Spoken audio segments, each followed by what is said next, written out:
ভাওতাবাজি আর প্রতারণার দিন শেষ।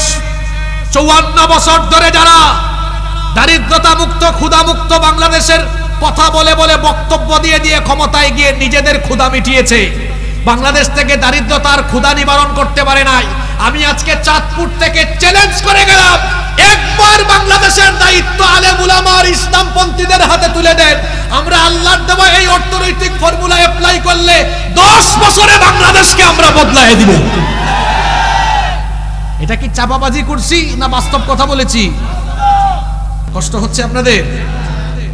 ইসলাম অর্ধেক অর্ধেক মানা যায় না, মানলে আপনাকে পুরাটাই মানতে হবে, 100 ভাগ মানতে হবে। কারণ ইসলাম হলো পূর্ণাঙ্গ দিন, পরিপূর্ণ দিন। একজন মানুষের জন্ম থেকে নিয়ে মৃত্যু পর্যন্ত তার জীবনের সকল দিক এবং বিভাগ পরিচালনার জন্য যা যা দরকার সব আল্লাহর দিন ইসলামের ভেতরে আছে না নাই? কারণ ইসলাম হলো একটি পরিপূর্ণ জীবন ব্যবস্থা।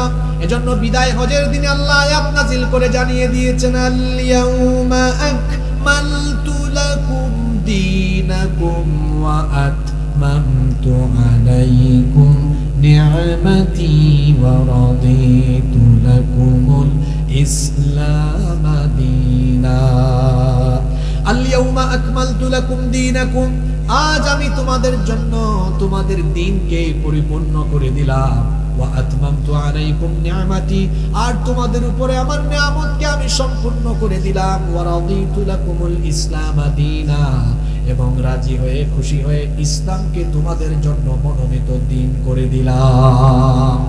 ইসলাম হলো পরিপূর্ণ একটা জীবন ব্যবস্থা। আপনার মৃত্যুর আগ পর্যন্ত আপনার নিজের ব্যক্তি জীবন, আপনার পরিবার, আপনার সমাজ, আপনার শিক্ষাঙ্গন, আপনার আদালত অঙ্গন, আপনার রাষ্ট্র, আপনার অর্থনীতি, আপনার রাজনীতি, সব কিছু কিভাবে পরিচালনা করবেন সেটা আল্লাহর দ্বীনের ভেতরে আছে না নাই? আসতে বলবেন না, জোরে বলেন আছে না নাই?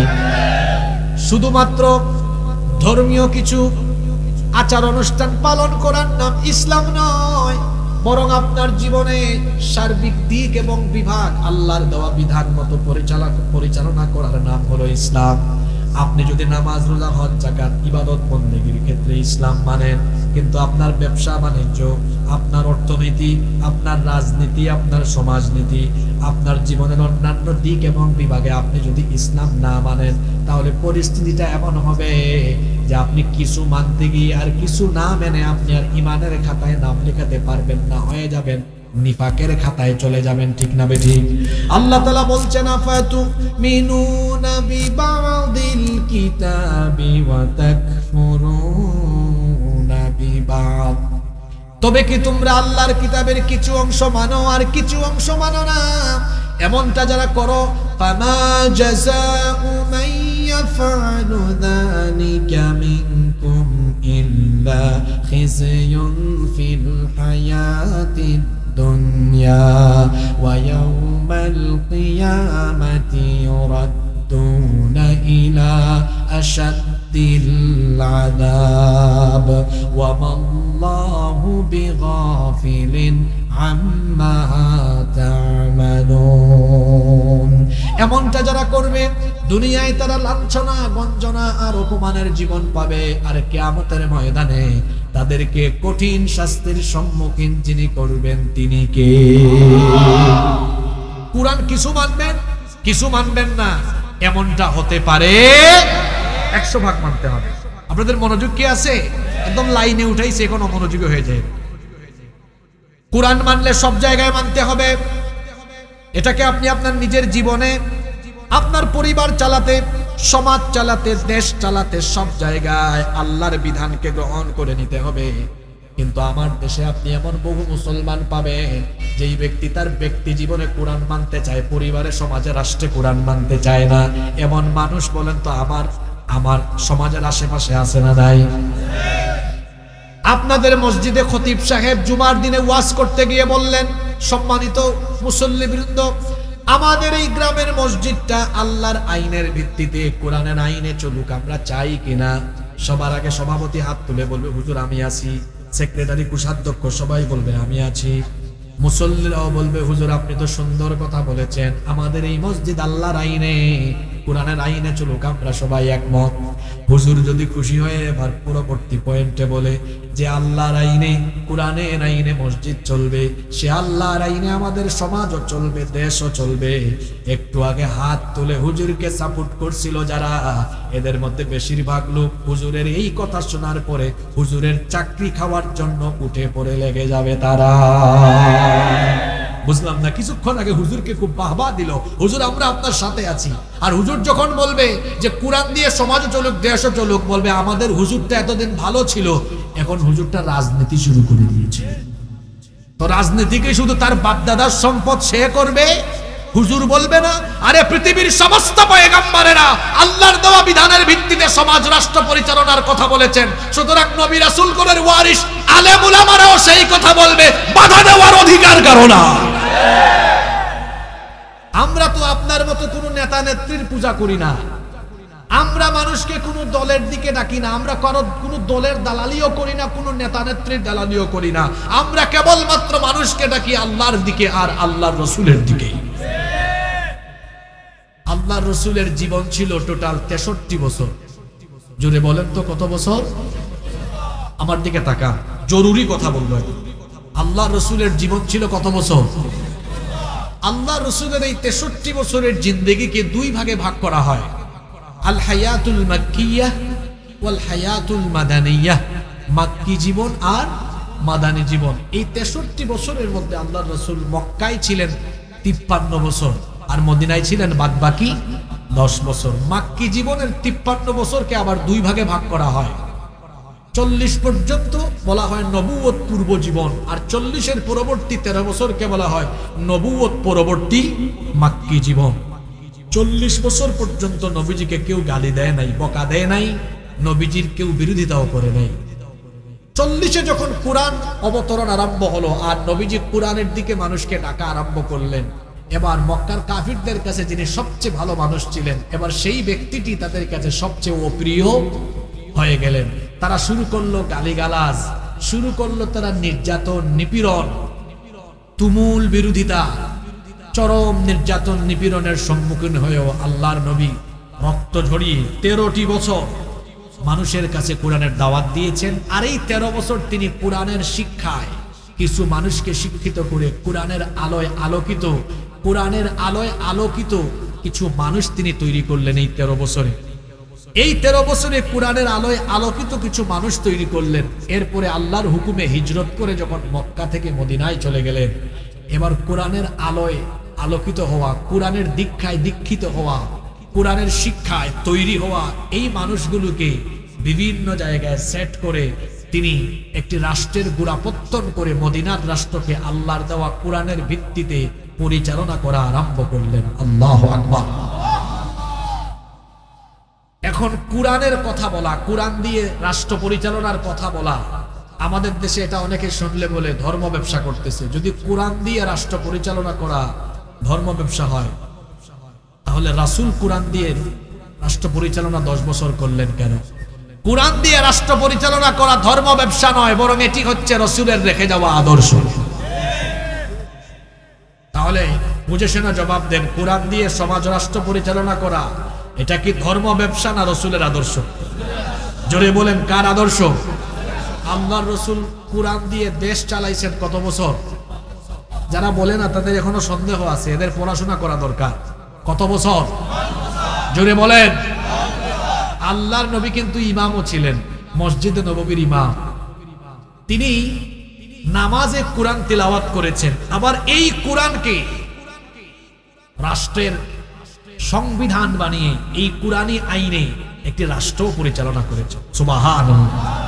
আমরা রাসূলের সেই উম্মত, আমরা কি করেছি এখন জানেন? রাসূলের সেই উম্মত আমরা এই কোরআনকে এখন মসজিদে, হাফেজি মাদ্রাসায় আর মাদ্রাসাগুলোতে রেখে দিয়ে আমরা আল্লাহর আইন বাদ দিয়ে নিজেরা এমন মাস্টার হয়েছি। আমরা আইন বানিয়ে আমরা সমাজ রাষ্ট্র চালাই। আরে আমাদের রাসূল মানুষের তৈরি করা আইন, আবু জেহেলিও আইনকে ছুঁড়ে ফেলে দিয়ে আল্লাহর আইনের ভিত্তিতে রাষ্ট্র পরিচালনা করেছেন। রাসূলের উম্মত মানুষের তৈরি করা আইনকে ছুঁড়ে ফেলে দিয়ে আল্লাহর আইনের ভিত্তিতে সমাজ আর দেশ চালাবে। ঠিক তো কইলেন। কিছুক্ষণ আবার দেখা যায় ওয়াজে যারা ঠিক বলে, ওয়াজ থেকে বাইরে অনেকে আপেল আর ফুটবলের স্লোগানও মারে। এখন ভালো করে শুনেন, কুরআন দিয়ে রাষ্ট্র পরিচালনা করলে ওই রাষ্ট্রের মধ্যে বরকত দিবেন কে? জোরে বলেন কে? কুরআন দিয়ে যখন রাষ্ট্র পরিচালনা হয় এর বহুবিধ ফায়দা হয়। সব ফায়দা বলতে গেলে তো সময় চলে যাবে। আমি আপনাদেরকে দুইটা ফায়দার কথা বলি। এক, কুরআন দিয়ে যখন কোনো সমাজ বা রাষ্ট্র পরিচালনা হবে সেই সমাজে ক্ষুধা থাকবে না, দারিদ্রতা থাকবে না, দারিদ্রতা মুক্ত ক্ষুধা মুক্ত একটি সমাজ বা রাষ্ট্র হয়ে যাবে। আল্লাহু আকবার। বাংলাদেশ স্বাধীন হয়েছে 1971 সালে। এখন আমি যে কয়েকটা লাইন বলবো কোনো ওয়াজে এগুলা শুনবেন না, শুনেনও নাই, খেয়াল করে শুনেন। 71 থেকে 25 54টা বছর ধরে এই দেশে কত ব্যক্তি যে বক্তব্য দিল, আমরা ক্ষমতায় গেলে দারিদ্রতা মুক্ত ক্ষুধা মুক্ত বাংলাদেশ গঠন করব। ক্ষমতায় গিয়ে দেখা যায় তার নিজের ক্ষুধাই 5 বছরে মিটে না, জনগণের ক্ষুধা কেমনে মিটাবে? 54 বছর ধরে এরা এরকমই মানুষের সাথে প্রতারণা করে আসতেছে। যদি এই দেশে কুরআনী সমাজ কুরআনী রাষ্ট্র প্রতিষ্ঠা হয়, আল্লাহ যেন করে দেন, বলেন আমিন। আল্লাহর দেওয়া ফর্মুলা গ্রহণ করলে এই দেশে অভাবও থাকবে না, দারিদ্রতাও থাকবে না, ক্ষুধাও থাকবে। কারণ আল্লাহর একটা ফর্মুলা আছে। আল্লাহ তাআলা সূরা হজের মধ্যে বলছেন, আল্লাযীনা ইম্মাক্কান্নাহুম ফিল আরদি আকামুস সালাতা ওয়া আতাউজ যাকাতা ওয়া আমারু বিল মা'রুফি ওয়া নাহাউ আনিল মুনকার ওয়ালিল্লাহি আকিবাতুল উমুর। আর মুমিনদেরকে আমি যদি রাষ্ট্র ক্ষমতা দেই তাহলে 1 নম্বরে তারা সালাত কায়েম করবে, 2 নম্বরে যাকাত আদায় করবে। আপনারা কোরআন পড়লে দেখবেন আল্লাহ যেখানেই নামাজের কথা বলেছেন, নামাজের সাথে আল্লাহ যাকাতের কথা বলেছেন। এর কারণ কি? নামাজ দিয়ে যেমন একদল চরিত্রবান মানুষ তৈরি করা যায়, ঠিক তেমনি ভাবে যাকাতের বিধান দিয়ে দারিদ্রতা মুক্ত একটি সমাজ প্রতিষ্ঠা করা যায়। ইসলাম বৈষম্যহীন একটি সমাজ এবং রাষ্ট্র প্রতিষ্ঠা করতে চায়, যেখানে এমন একটি সমাজ হবে যে সবাই খেয়ে দিয়ে থাকবে। এমন যেন না হয় একজন খায় 3 বেলা আর একজন খায় 1 বেলা। ইসলাম এটা চায় না। ইসলাম চায় সবাই খাবে, সবার পেটে খাবার থাকবে, সবাই সুখে স্বাচ্ছন্দ্যে জীবন পরিচালনা করবে। ইসলাম দারিদ্রতাকে সাপোর্ট করে না। শয়তান মানুষকে দারিদ্রতার দিকে নিতে চায়। শয়তান মানুষকে কিসের দিকে নিতে চায়? ওই যে আয়াতটা, আশ-শাইতানু ইয়াইদুকুমুল, হাফেজ সাহেব আছেন না? হ্যাঁ, আশ-শাইতানু ইয়াইদুকুমুল ফাকরা। শয়তান মানুষকে ওই দারিদ্রতার দিকে নিতে চায়। কারণ দারিদ্রতার দিকে মানুষ ধাবিত হলে ওই মানুষ দ্বারা অনেক পাপাচার হওয়ার সম্ভাবনা কম না বেশি? অনেক বেশি। আল্লাহর দেওয়া দারিদ্রতা মানুষকে কুফুরের দিকেও নেয়। এজন্য ইসলাম দারিদ্রতাকে রিমুভ করতে চায়। আমার দিকে তাকান, এই ফর্মুলাটা ইসলাম দিয়েছে যাকাতের। কিন্তু দুঃখজনক ব্যাপার হলো বাংলাদেশের শতকরা 98% মুসলমান যাকাতের কনসেপ্ট বুঝে না। এমনকি আমার দেশের বহু আলেম যাকাতের কনসেপ্ট মানুষকে বুঝাইতে পারে না। আমাদের দেশের বেশিরভাগ মুসলমান যাকাত আদায় করে, এদের যাকাত আদায় হয়ও না।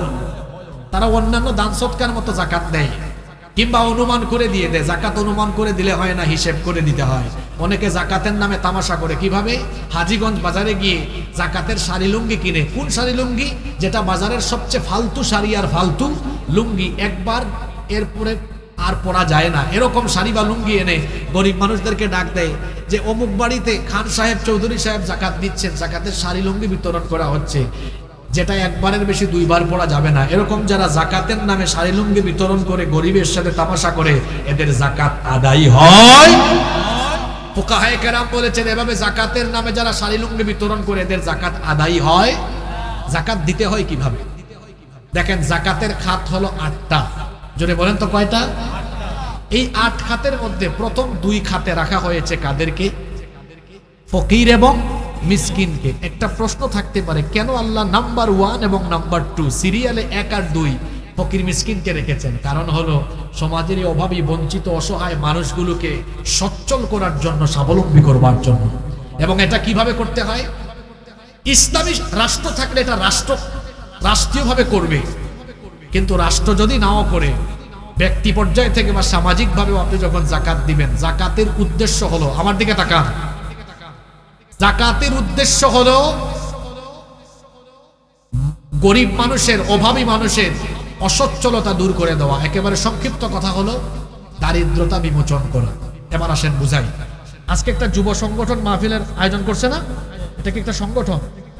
এই যুব সংগঠন আপনাদের এই সুনাইমুড়ি গ্রামের এবং আশপাশের কয়েকটা গ্রাম থেকে যাদের উপর জাকাত ফরজ বলল আপনারা আমাদেরকে জাকাত দেন, আমরা এই ফান্ডে এক জায়গায় করি। এখন মনে করেন এই গ্রামে 50 জনের উপর জাকাত ফরজ, এরা তাদের জাকাতের টাকাগুলো এক জায়গায় জমা করে দেখলো হয়েছে টোটাল 2 লক্ষ টাকা। আমার দিকে টাকা হিসাবটা বুঝছেন, কয় লক্ষ টাকা? এই 2 লক্ষ টাকা যদি জন প্রতি 500 করে দেন তাহলে মোট 400 জন মানুষকে দিতে পারবেন। আপনারা আমাকে বলেন তো, এই 2 লক্ষ টাকা 400 জন মানুষের মাঝে 500 টাকা করে বিতরণ করলে এই 200 জন মানুষ কি ধনী হয়ে যাবে? এক বেলা খাবে, পরের বেলা আবার আগের মতো গরিবই থাকবে। কিন্তু এই 2 লক্ষ টাকা 400 জনকে না দিয়ে 4 জনকে দেন। এই গ্রামের একজন বিধবা বোন, স্বামী মারা গিয়েছে, চলতে পারে না, ছেলে মেয়ে নিয়ে চলতে বড় কষ্ট হয়। বোন, আপনাকে একটি সেলাই মেশিন কিনে দিলাম, বাড়িতে আপনি কাপড় তৈরি করে উপার্জন করেন। বলেন তো এই বোনটির পরিবার চলার মতো পরিস্থিতি তৈরি হবে কি হবে না? ওই সুনাইমুড়ি গ্রামের ওই পাড়ার একটা ভাই 3 বেলার মধ্যে 1 বেলাই খাইতে পারে না, এত কষ্ট হয়। ওই যে ব্যাটারি চালিত অটো রিক্সা আছে না, ভাই ধরো তোমার এটা কিনে দিলাম, পরিবারটা চালাও। বলেন তার পরিবার সচ্ছল হওয়ার অবস্থা হবে কি হবে না? এই সুনাইমুড়ি গ্রামের ওই পাড়ার এক ভাই গরু জায়গা জমি বিক্রি করে কিছু টাকা একসাথে করছিল, বিদেশ যাবে, আর অল্প টাকা হলে যাইতে পারে, টাকা নাই। এরা শুনছে ভাই ধরো তোমারে কিছু টাকা দিলাম, বিদেশ যাও। এবার এই অসচ্ছল পরিবার সচ্ছল হওয়ার পরিস্থিতি হলো কি হলো না? আরেকজন ভাই তার পরিবারে মা বাপ নিয়ে চলতে পারে না, এদিকে আসো ধরো 50,000 টাকা নাও, একটা হাঁসের খামার মুরগির খামার করো। এই পরিবার চলার মতো পরিস্থিতি হবে কি হবে না? আপনারা আমাকে বলেন তো 2 লক্ষ টাকা 500 টাকা করে 400 জনকে দিলে লাভ না 3-4 জনকে দিলে লাভ? জাকাত এইভাবে দিতে হয়, এই ফর্মুলায়। আমি একবার এক বাড়িতে গিয়ে দেখি একজনের এত বড় একটা ডায়েরি, এই সাইডে লিখছে কি জানেন? জাকাতের ডায়েরি। আমি বললাম ভাই এটা কি? আমি যাদেরকে জাকাত দিই এদের লিস্ট আছে। বললাম ভালো কথা, আপনি কি প্রতি বছরই এদেরকে জাকাত দেন? কয় হ্যাঁ, প্রতি বছর আমার লিস্ট দেখে দেখে জাকাত দিই। বললাম ভাই প্রতি বছর এত মানুষকে জাকাত না দিয়ে জাকাতের লিস্টটা করছেন না? আপনি নিয়ত করেন আল্লাহ যত বছর আমাকে বাঁচায় রাখবেন, প্রতি বছর এই ডায়েরি থেকে 1 জন 2 জন বা 3 জনের নাম চিরতরে কেটে দিব। অর্থাৎ এমন ভাবে জাকাত দিব তাকে আমি, তার পরিবার যেন সচ্ছল হয়ে যায়, আগামী বছর যেন জাকাত আর খাওয়া না। এবার আসেন, আমি তো আপনাদের এলাকা দিয়ে উদাহরণ দিচ্ছি, মনোযোগ আছে নাকি? ওই চাচারে বসান, চাচা শুনে যাক যে কোরআনের রাষ্ট্র প্রতিষ্ঠা হলে চাচার সমাজে দরিদ্রতা থাকবে না। চাচা শেষ কথা শুনে নাই তো। এবার আসেন, এই দেশে যদি কোরআনের আইন প্রতিষ্ঠা হয়, আল্লাহ যেন করে দেন, বলেন আমিন। তাহলে কি হবে?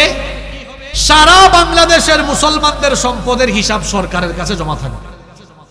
বছর শেষে চিঠি আসবে ঘরে, যার উপর জাকাত ফরজ, সম্মানিত অমুক জনাব অমুক সাহেব, আপনার এই বছর এত টাকা জাকাতের এসেছে, সংশ্লিষ্ট অফিসে বা আপনার উপজেলার অমুক জায়গায় গিয়ে আপনি টাকাটা জমা দিয়ে আসেন। 64 ডিস্ট্রিক্টের সব মুসলমান, সব না, সবার উপর তো জাকাত ফরজ না, যার উপর জাকাত ফরজ তারা জমা দিল, সব টাকাগুলো জমা পড়লো এক জায়গায়। কোন জায়গায়? জাকাত নিয়ে আমার ব্যক্তিগত গবেষণা আছে, আর্টিকেলও আছে। আমি হিসাব করে দেখছি রাষ্ট্রীয়ভাবে বাংলাদেশে জাকাত কালেকশন করলে প্রতি বছর কয়েক লক্ষ হাজার কোটি টাকা কালেকশন করা যাবে। আল্লাহু আকবার। কিন্তু আপনাদেরকে বোঝানোর জন্য আমি ছোট করে একটা উদাহরণ নেই। যদি এই 2025-26 অর্থ বছরে সরকার সারা দেশের মুসলমানদের থেকে জাকাত উঠায়, আর যদি সংখ্যাটা একদম অল্প ধরি বোঝানোর জন্য, 140,000 কোটি টাকা, এটা আপনাদের চাঁদপুর, নোয়াখালী, কুমিল্লা দিয়ে কাভার হয়ে যাবে। কিন্তু বোঝানোর জন্য বলি, মাত্র 140,000 কোটি টাকা রাষ্ট্রীয় কোষাগারে জমা পড়ল। এবার সরকার বললেন 64 ডিস্ট্রিক্ট থেকে বাছাই করে করে 70 লক্ষ যুবককে ঢাকায় আনো। জোরে বলেন তো কত লক্ষ যুবক?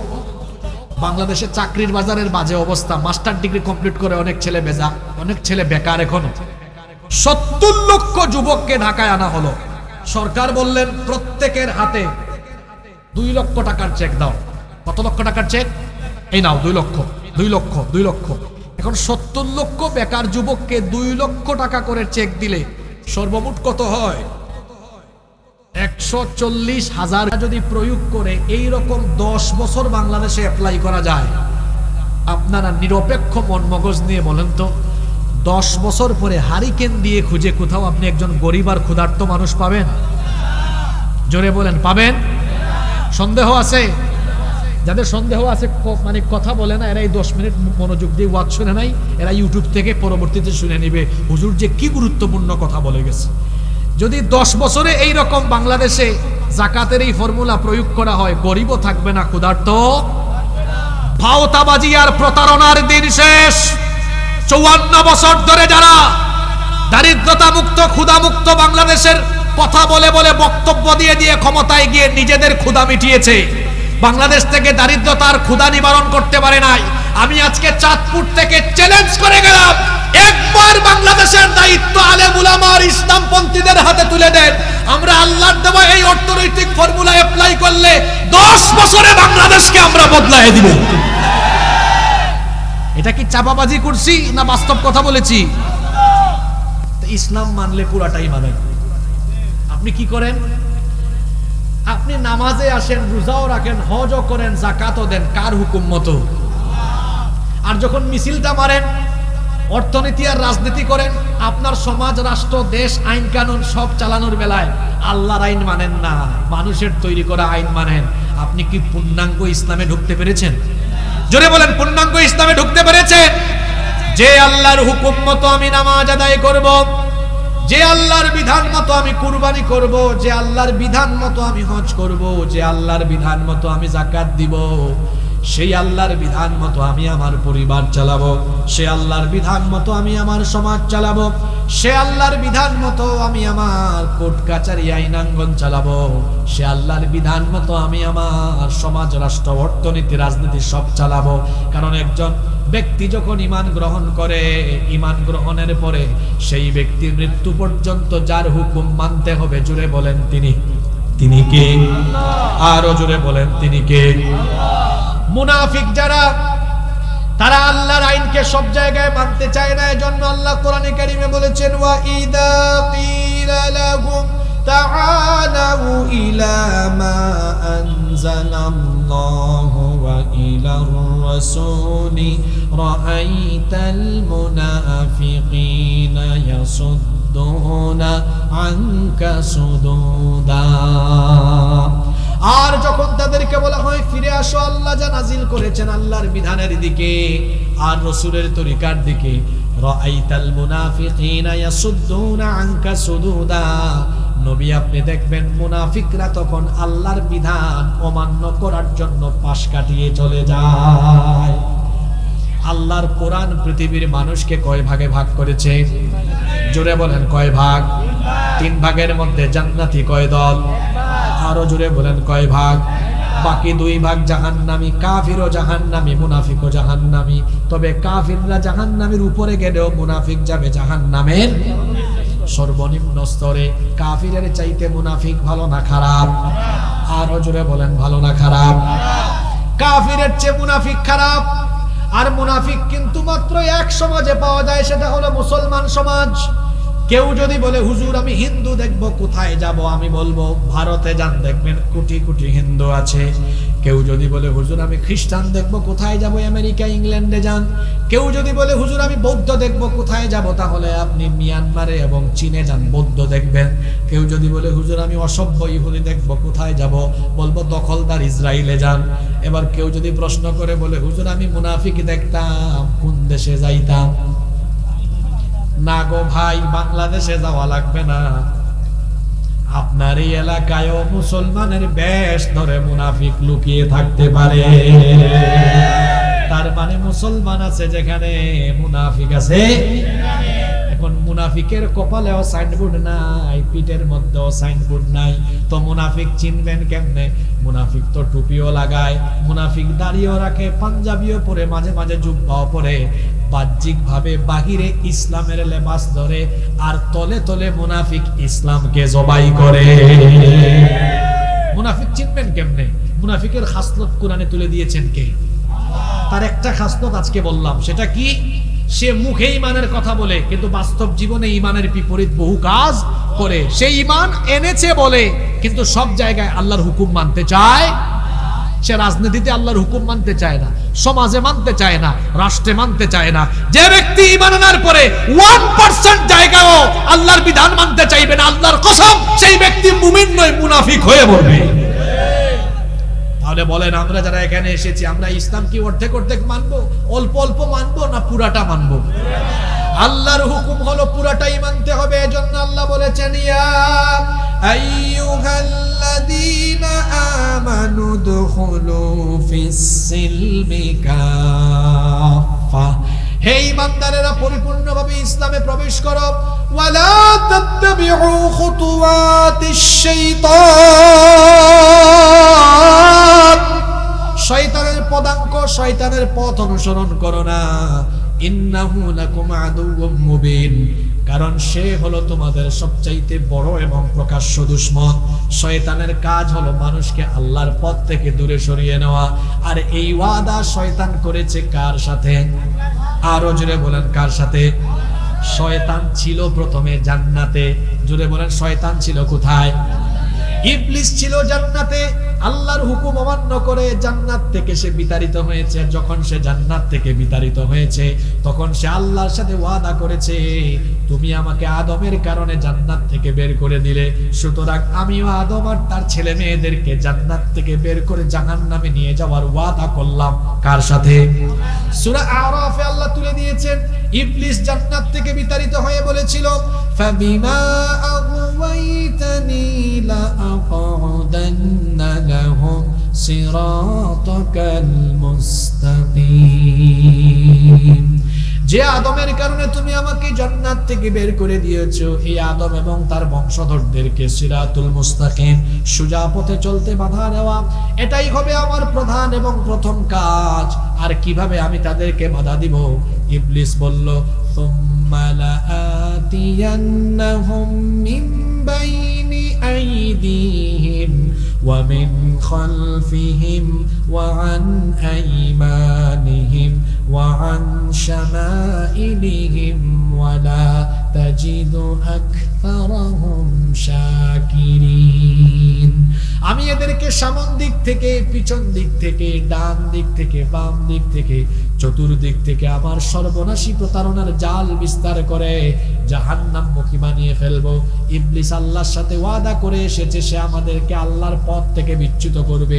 সেই ওয়াদা মোতাবেক ইবলিস কাজ করে না, বসে আছে।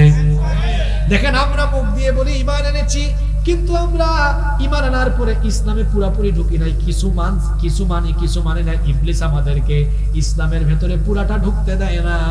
ওই যে আল্লাহ বলেছেন, ওয়ালা তাত্তাবিউ খুতুওয়াতিশ শাইতান, শয়তানের খুত্তা আছে, খুতুওয়াত আছে, পরিকল্পনা আছে। সেই পরিকল্পনার ফাঁদে পা দিও না। যেমন দিনের শুরুতে আল্লাহ একটা নামাজ দিলেন, শয়তান তখন থেকেই তার পরিকল্পনা আরম্ভ করে। শয়তান চাই দিনের শুরুতেই আপনাকে ঘুম পাড়ায়া আল্লাহর হুকুম থেকে আপনাকে দূরে রাখতে, ইসলামের বিধান থেকে দূরে রাখতে। সকালবেলা ফজরের নামাজ আদায় করলো না, সকাল 10টার সময় উঠে বলে, হুজুর নামাজ না পড়লে কি হবে, আমার ঈমান কিন্তু ঠিক আছে। বলেন তো এরকম আছে না নাই? শয়তান কোন সময় হাসে আর কোন সময় কাঁদে, হাদিস শরীফ থেকে শুনেন। আল্লাহর নবী বলেছেন, যখন কোনো ব্যক্তি আল্লাহকে সাজদা দেয়, আল্লাহকে যখন সাজদা দেয়, শয়তান যখন এই দৃশ্য দেখে, ইয়াতাজালা শাইতানু ফায়াবকি, শয়তান ওই ব্যক্তির কাছ থেকে দূরে চলে যায় এবং এই ব্যক্তির সাজদার দৃশ্য দেখে ইবলিস তখন কাঁদে। আর আমরা যখন নামাজে আল্লাহকে সাজদা দেই না, নামাজে যাই না, ইবলিস তখন হাসে। হাদিসটা বুঝে থাকলে বলেন তো, আমরা নামাজে গেলে আল্লাহকে সাজদা দিলে ইবলিস কাঁদে না হাসে? আর আমরা নামাজে না গেলে ইবলিস হাসে না কাঁদে? এখন কথা বুঝে থাকলে বলেন তো, 5 ওয়াক্ত নামাজের টাইমে আপনারা ইবলিসকে হাসাবেন না কাঁদাবেন? তো যদি কাঁদাতেই চান, আজকের ফজর কই, জোহর কই, আসর কই, মাগরিব কই, এশা কই? রাত 12টা পর্যন্ত ওয়াজ শুনে ফজরের নামাজ তারপরে পড়ে না। ওয়াজ শোনা নফল, নামাজ আদায় করা ফরজ। তো বলে আমি ঈমান এনেছি কিন্তু নামাজ আদায় করে না, এই লোকটা কি পরিপূর্ণ ইসলামে ঢুকেছে? কিভাবে 5 ওয়াক্ত নামাজ যায়? আমার জাতীয় কবি তার কবিতার লাইনগুলোতে জবাব দিয়েছেন, ঘুমাইয়া কাজা করেছ ফজর, তখনও জাগনি যখন জোহর, হেলায় খেলায় কেটেছে আসর, মাগরিবের ওই শুনিয়া যান, এখনো জামাতে হরে শামিল, এখনো এর সাথে আছে স্থান, বাজিছে দামামা বাদরে আমামা, শির উঁচু করি মুসলমান, দাওয়াত এসেছে নয়া জামানার, ভাঙা কেল্লায় উড়ে নিশান। আমাদের প্রতিটি এই কবিতার প্রতিটি লাইনে আমাদের জীবনের বাস্তবতা ফুটে উঠেছে। ফজর আদায় করে না ঘুমায় থাকে, এই যে ঘুমায় থাকলো জোহরের আগে জানাজা রেডি হওয়ার সম্ভাবনা আছে না নেই? কেমন করে ঘুমাও তুমি, কেমন করে ঘুমাও তুমি, ফজর করে কাজা, এমন তো হতে পারে জোহরে জানাজা। হতে পারে কি পারে না? এক ওয়াক্ত নামাজ কাজা করবেন না। ইসলামের ভেতরে পরিপূর্ণ দাখিল হতে হবে, শয়তানের কোনো ফাঁদে পা দেওয়া যাবে না। কারণ শয়তান আমাদেরকে আল্লাহর পথ থেকে বিচ্যুত করতে চায়, সে আমাদের প্রকাশ্য দুশমন, সবচাইতে বড় দুশমন। এজন্য আল্লাহ নিষেধ করেছেন, ওয়ালা তাত্তাবিউ খুতুওয়াতিশ শাইতান, তার ফাঁদে পা দিও না, তার পদাঙ্ক অনুসরণ করো না, সে তোমাদের সবচেয়ে বড় দুশমন। ইসলামে পরিপূর্ণ দাখিল হও, আর ইসলামে পরিপূর্ণ দাখিল হতে হলে আল্লাহর দেওয়া প্রেসক্রিপশন এই কোরআনের সাথে লেগে থাকতে হবে। এখন কোরআনের সাথে লেগে থাকবেন কি করে? বছরে একদিন ওয়াজ শুনে আপনার জীবন বদলে যাবে না। কোরআনের সাথে লেগে থাকতে হলে কোরআন পড়তে হবে এবং বুঝতে হবে। কথায় আছে, শেষ ভালো যা সব ভালো। তো শেষের পরামর্শগুলো শুনেন। ইসলামে যদি পরিপূর্ণ দাখিল হতে চান, কোরআনের সাথে সম্পর্ক করেন। কিভাবে? পড়া এবং বোঝার মাধ্যমে। কারণ আমি আলোচনার শুরুতে বলেছিলাম, এটা হলো প্রিন্টেড কোরআন, আর রাসূল হচ্ছেন প্র্যাকটিক্যাল কোরআন। সুবহানাল্লাহ পড়বেন না? আমাদেরকেও কোরআনের প্রতিচ্ছবি হতে হবে। সেটা কি রকম? প্রতিদিন কোরআন পড়া এবং বোঝার মাধ্যমে। সেটা কিভাবে করবেন? আপনি বাজার থেকে, লাইব্রেরি থেকে এক সেট বাংলা অনুবাদ তফসির সহ এক সেট কোরআনের তফসির কিনেন। তাফসির ইবনে কাসির, তাফসিরে জালালাইন, মারিফুল কোরআন তফসির, এরপরে তাফহিমুল কোরআন, তাফসির ফি জিলালিল কোরআন, এগুলো বাংলা অনুবাদ পাওয়া যায়। এক সেট কিনেন, 2-3 হাজার টাকা ঘরে রাখেন। আমার দিকে তাকান।